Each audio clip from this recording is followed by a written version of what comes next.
The seminal work on Lashon Hara is known as Sefer Chavetz Chaim, The One Who Desires Life, published in 1873. The title comes from a verse in Psalms, "Who is the one who desires life, who loves days of seeing good? Guard your tongue from evil, and your lips from speaking deceit." Psalms 34:13-14. If a person desires life, they should be careful not to speak Lashon Hara. This means eternal life as well as the good life in this world. It all boils down to how you speak. The author of the book, Rabbi Yisrael Meir Kagan, 1839 to 1933 of Poland, compiled the many intricate laws of Lashon Hara from Talmudic sources and commentaries in order to help the Jewish people combat the difficult challenge of cleansing our communities of Lashon Hara. In the very next verse in Psalms, there's another powerful lesson of personal growth. Turn away from wrongdoing and do good. Seek peace and pursue it.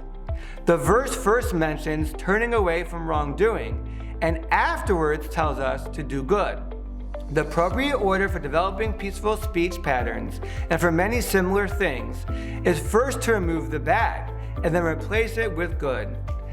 Based on this idea, Clean Speech St. Louis was created to help us remove harmful and hurtful words from our social interactions. A next step would be to fill our conversations with positive words, affirming words, encouraging words, complimentary words. Not only must we refrain from damaging the people around us with Lashon Hara, we should build them up with respectful, positive words. Just as Lashon Hara is so powerfully harmful, speaking in a respectful and complimentary way is powerfully helpful.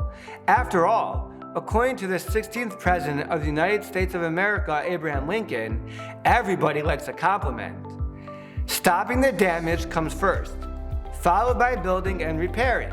That's the formula for creating shalom, peace. Today, catch yourself before saying something negative about someone and replace it with a compliment. I'm Yaakov Klein, and I'm keeping it clean.